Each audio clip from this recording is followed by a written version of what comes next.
My name is Raymond Mooney. I was born in Rutland on May 22nd, 1947 at the Rutland Hospital on Nichols Street. Not to sound sentimental, but I love Rutland all my life. I grew up here. I have good memories of Rutland. I spent my whole life here, my career here, and I will die here.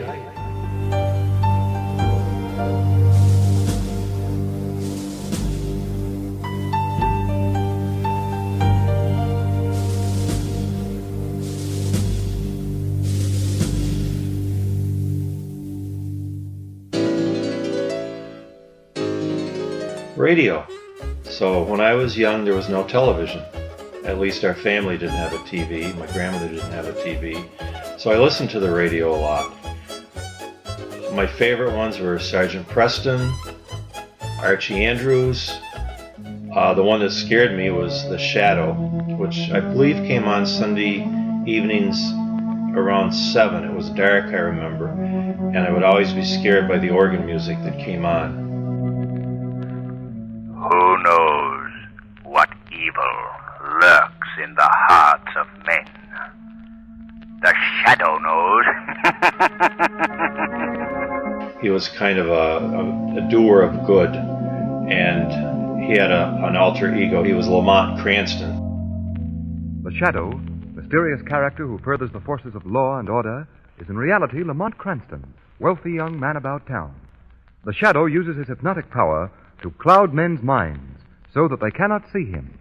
Cranston's friend and companion, the lovely Margot Lane, is the only person who knows to whom the unseen voice of the Shadow belongs.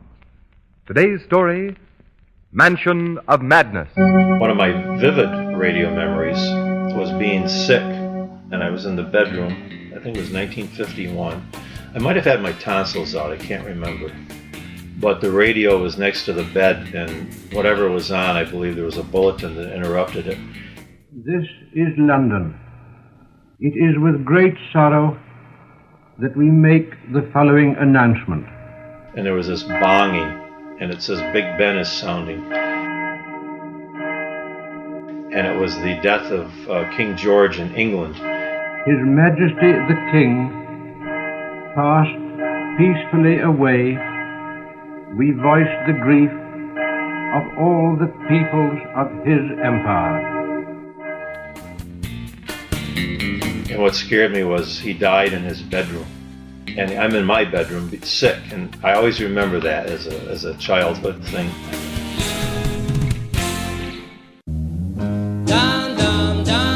By the time I got into school, we had television. But I wouldn't rush home to watch TV either because we would go out and play. In those days, we went out in the backyard. I probably was confined to a certain location until I was probably 7 or 8. So I was either at my grandmother's house on Forest Street or our house on Burnham Avenue. Walked around the neighborhood, and then I was kind of on my own. Play areas were usually your backyard, but if you had a corner lot, which Burnham and Lincoln did, and Kendall and Lincoln did, those are the areas that you'd kind of congregate to have a baseball game or football game, touch football, whatever, tag, dodgeball, you name it. If you had a dirt driveway, which the Robinsons did next door, they actually had a nice sand driveway, you'd play marbles, and there'd be a marble tournament going on. You made your own fun in those days, and there was usually no problem with the neighbors. You could make noise, whatever you wanted to do. You got called home when the whistle blew or when it was time for supper, but you might have gone back out after. No, I mean, between the backyards and the corner lots, that was the playgrounds in those days. There were playgrounds. I shouldn't say there weren't. There was Rotary Field. There was Meadow Street. I've been to Rotary Field a few times. What I remember is Indian Day, where you would dress up like Native Americans, and you'd spend the day making crafts, and they had wigwams set up, and it was a lot of fun. Is she really going out with him? Oh, there she is. Let's ask her. Betty, is that Jimmy's ring you're wearing? Mm-hmm. Gee, it must be great riding with him. Is he picking you up after school today? By the way, where'd you meet him? I met him at the candy store. He turned around and smiled at me. You get the picture? Yes, we see. That's when I fell for the leader of the pack. Oh boy, bike rides. I got my first bicycle in 1957, and I think I rode that until, believe it or not, 1962. That's probably why I stayed so thin for so long, because I was on that bike constantly.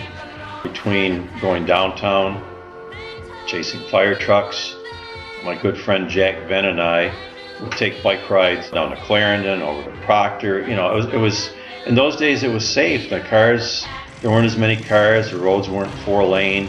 It was just different. I mean, you could enjoy yourself, but bike ride took you anywhere you wanted to go, you know, and there was no really limits on, until you got tired of pedaling, you had to come back. But bike rides around Rutland were great memories for me. Leader of the pack.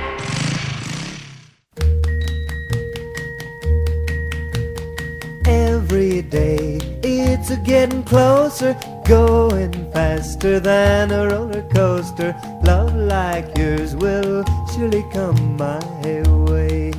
Hey, hey, hey. Every day it's a getting faster. My first memory of television, I was coming up Forest Street in our family car, and I saw the antenna on my grandmother's roof. And so this was in December of '52, and I believe that the family had bought her a television, as I remember. The first thing I ever saw on television was the Kate Smith show. When the moon comes over the mountain, every beam brings a dream near of you.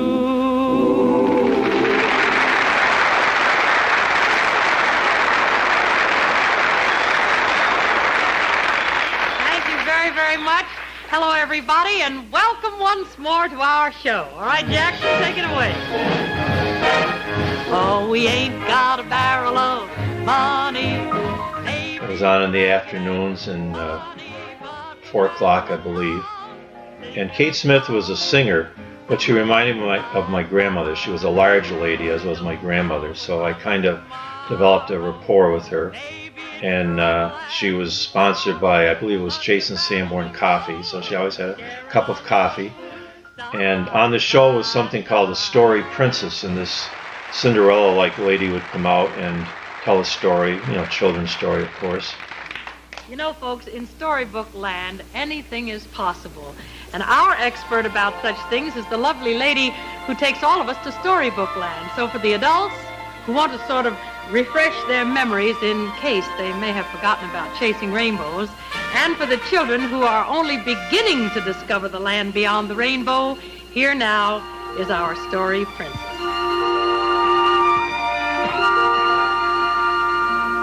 Hello there, boys and girls, and welcome to Storybook Land. Right after Kate Smith on WRGB, Channel 6 Schenectady, which was the only channel people seemed to get in those days, was The Friendly Fireman with Dave Cameron. Now, Dave Cameron was a personality on WRGB. At night, he would dress up with the raincoat and the hat, and he had a hydrant he would hold for some reason. I don't know why, a small hydrant. And he would have, I believe, a cartoon or things like that. And he encouraged kids to send drawings in, which I did send a picture of a fire truck in. Friendly Fireman was followed by Freddie Freihofer. I believe that was 15 minutes. That was sponsored by the Freihofer Baking Company, and I'd appeared on the show in '55 when I turned 8, and the gentleman that was the host was Bud Mason, and I had a picture taken with him. You know, a very nice guy. And then, of course, if you had a birthday, which I did, you got a Freihofer birthday cake. Everybody saying happy birthday. Everybody remembers Squiggles. The host would have one of the children in the audience draw a line, a circle, something. He'd make a face out of it. And it was on for years. I mean, there was a guy named Ralph Cannon, Bud Mason, and the big one was Jim Fisk. Jim Fisk was on for years. And then that was followed by Bronco Bill. Bill Mulvey was the host, Channel 6. These are all local radio personalities who in the afternoon might do the weather, the news, have a variety show, something. Then at night they would do children-oriented programs. And one other radio personality was Howard Tupper, who did the weather for Channel 6. And he'd always say, "Hiya, small fry." And then that led into the NBC News, which was called the Camel News Caravan, with John Cameron Swayze. The makers of Camel cigarettes bring the world's latest news events right into your own living room. Sit back, light up a Camel, and be an eyewitness to the happenings that made history in the last 24 hours. The Camel News Caravan presents Today's News Today. Produced for Camel Cigarettes by NBC.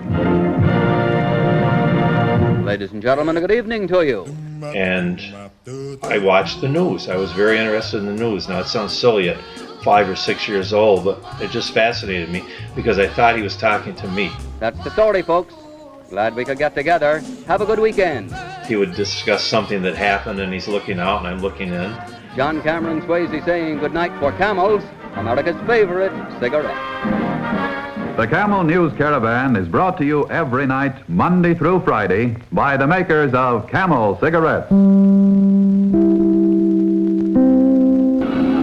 My first series that I remember seeing was Superman. No question, that would be number one on the list right there. That was on Wednesday nights at 7, and I watched it religiously. Faster than a speeding bullet. More powerful than a locomotive. Able to leap tall buildings at a single bound. Look, up in the sky, it's a bird. It's a plane. It's Superman. Yes, it's Superman, strange visitor from another planet who came to Earth with powers and abilities far beyond those of mortal men. Superman, who can change the course of mighty rivers, bend steel in his bare hands, and who, disguised as Clark Kent, mild-mannered reporter for a great metropolitan newspaper, fights a never-ending battle for truth, justice, and the American way.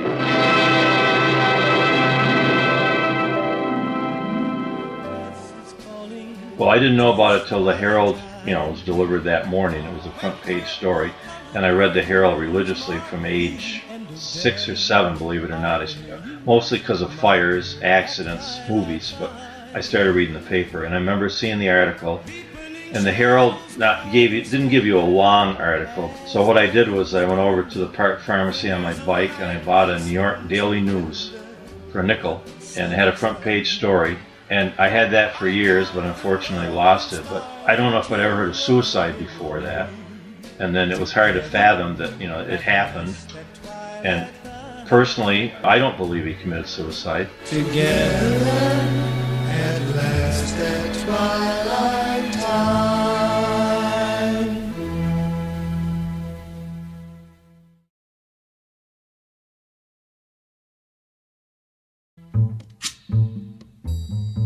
One of my great pleasures was collecting comic books. And comic books were distributed through the Rutland News Company on North Main Street. And they always were distributed on Tuesdays. And one of my buddies, Norm Lozier, and I would be down there, whether it was Louris's on West Street, the Park Pharmacy on West Street also, or Larry Mayo's store on Elm Street. We'd be there, and we'd drive them crazy sometimes because we were trying to grab the comics before they even got them on the rack or to do their own inventory. And other stores that had comics in the area were LaFon's on Church Street, and down by my grandmother's house there was Sherman Brothers on Forest Street opposite Convent Avenue. Many of these mom and pop stores flourished in neighborhoods. They all had a following. They all had, people that came in and bought stuff. They probably had credit for these people and kept a following that way. Favorite comic books: Batman, Superman, Superboy, and Dell's. Now, Dell comic books, there's an interesting story there. In 1954, the Comic Code Authority was founded because there was a doctor named Wortham who came out with a book called Seduction of the Innocent. And he felt that comic books are corrupting the youth of America. And there were a lot of horror comics, crime comics that were very graphic. Not that I bought them, but I remember seeing them, and now I've seen pictures of the artwork. And he had a point to an extent. But as a result of him and the congressional investigation, comics had to be stamped with a seal on the front top right-hand corner. Well, Dell did not want to do that because they felt it would ruin the cover of their comics, which a lot of times were live action. And those are the ones I really enjoyed, especially the movies and television that Dell put out. So what Dell did was on the back of their comic, they had a pledge to parents, and that satisfied the Comic Code Authority and preserved the front of the Dell comic. The best place to buy a Dell comic in Rutland was at the News Shop on Merchants Row, which was next to Beauchamp and O'Rourke's. And I don't know why certain stores had certain brands, but they had the best Dell selection. You shake my nerves and you rattle my brain. Too much love drives a man insane. You broke my will, but what a thrill. Goodness gracious, great balls of fire. Ooh, the first comic book I ever got was at Sherman's store down in Forest Street. And my Uncle Tom O'Rourke came up on one of his trips from New York on the train. And I think it was 1952, and it was called Tom and Jerry's Winter Carnival. It was a 25-cent book, which I think was the first one I ever saw. And there were a lot of them. Dell put them out, but that was my first comic. And not long after that, I think it was Uncle Tom again brought me down and bought me a Superman number 84, Lois Lane Policewoman. That was 1953 in the spring. I think it was probably Easter. So those were my first two comic books, and many more were to follow. I had a little operation going on in my house. I sold comics. So what I would do is I'd buy a comic for a dime and then sell it for a nickel, and then build up more money for comics. I had a little sign out in front on a tree that was there. This started around 57, 58, and that went into the 60s. I was well known as a comic seller. My poor mother usually got stuck with most of them because I wasn't home, you know. In fact, Gary Clifford over at the funeral home was telling me one day about his brother David used to buy comics, and I'm saying, really? I says, where'd he buy them? He says, oh, some green house on Burnham Ave. I said, well, that was me. Had a lot of kids coming and going. We'll never somebody show us fun. Come on, baby, drive crazy. Goodness gracious, great balls of fire. Comics was one of my hobbies. Another one was making model cars. Model cars were the thing because a new car in the 50s was a big thing. It was hidden, it was kept secret, it was covered with a cloth. And when you saw ads on TV, somebody would just show you a silhouette. So you didn't know what the new car was going to look like. And you could even go down to the car dealership where they might have had a show. I can remember going to Meadowbrook Roller Rink that I think Lawrence Stinson from Stinson Ford had his cars in there, and you know there was refreshments, and obviously you were encouraged to buy a Ford. So as a result, the model cars became very important to my friends Jack Venn, Chuck Shaplow, and I. And if you wanted to buy models in Rutland, you went to either Wilson's Sports on Center Street, where they had a large inventory of AMT model kits, or you could go to Loris on West Street. Now there was a place I enjoyed going into because, number one, he had a lot of comics and magazines. As I got into monster magazines, as I got older, movie magazines, Loris was the place to go. Pete Loris was one of these guys that I remember well as part of Rutland. But Pete was the type of guy that you liked him immediately, and he didn't tolerate any nonsense. One day Jack Venn and I were in there and we strayed a little bit, and we were looking at some men magazines. One was called Stag, I remember. And by today's standards, they'd be probably PG. But next thing you know, Peter is behind me tapping me on the shoulder saying, what do you think your father would say if he knew about this? And that's one of the strong memories I have growing up, because my knees started to knock because my father was the police captain at the time. And not that I thought I would be arrested, but I was just so in fear of being uncovered. But Peter Loris was that type of guy. He was almost like a conscience, I guess, or something. But along with him, I remember George Looker over at State Cut Rate on State Street. George didn't have a comic rack, believe it or not, but it was the store to go to if you had a Timex watch. He sold them, he repaired them, he adjusted them. but he ran a store that you could probably perform surgery in because it was so clean. It was one of the cleanest stores I've ever been in. My friend, can your heart stand the shocking facts about grave robbers from outer space? Monster magazines, they missed the mark by 3 years. They came out in the fall of 1958, and the peak of, I think, the science fiction films that I enjoyed was probably 55, 56. Some monster magazines were just a little risque, but the ones that I liked were Famous Monsters of Film Land and World Famous Creatures. And what they would do is give you stills, insight into the movies that might be coming out. But Famous Monsters, which was edited by a gentleman named Forrest J. Ackerman, got into the old movies. So kids were introduced to Dracula, Frankenstein, the Wolfman, at the same time that they were being released to television on something called Shock Theater in 1957. Monster movies, science fiction films, I started seeing them probably 1955. The first one I ever saw was called Revenge of the Creature, and it scared the devil out of me. And as a result, I started cutting ads out of the Rutland Herald for movies, and I would post them in our shed on Burnham Avenue. And kids would actually come in and look at them and see what's on at the Grand, the Paramount, and I had quite a large collection of old movie clippings that somehow I lost over the years. But the Grand was the theater in my book because the Grand showed what they called the B pictures, sometimes even the C pictures. In other words, not the top of the line, but they always had the monsters, science fiction. They'd have the Bowery Boys, they'd have Abbott and Costello, they'd have westerns.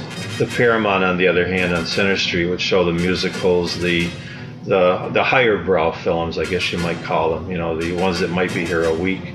The Grand would, you know, Sunday, Monday, Tuesday, change Wednesday, Thursday, change Friday, Saturday. The Grand would have the Three Stooges. The Grand would have a serial maybe until 1956, I think, when they ended.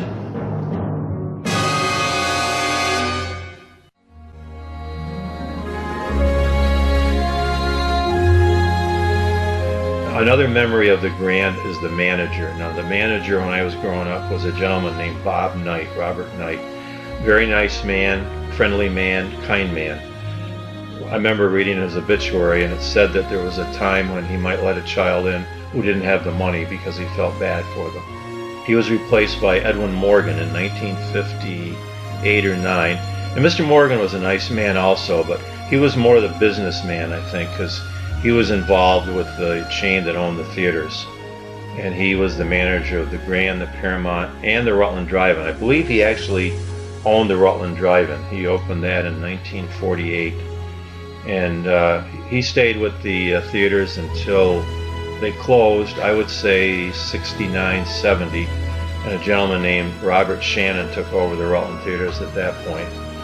And sadly, the Grand turned into an X-rated movie theater in the early 70s and caused quite a consternation with the Board of Aldermen, and they tried their best to not shut them down, but clean them up. But I don't think they had any results. And finally, the Grand closed in 1985, I believe, and the Paramount is still thriving today as a entertainment, cultural center, which looks beautiful, by the way. I mean, I wish some of these older managers could come back and see what the Paramount looks like today, because it's wonderful. It really is.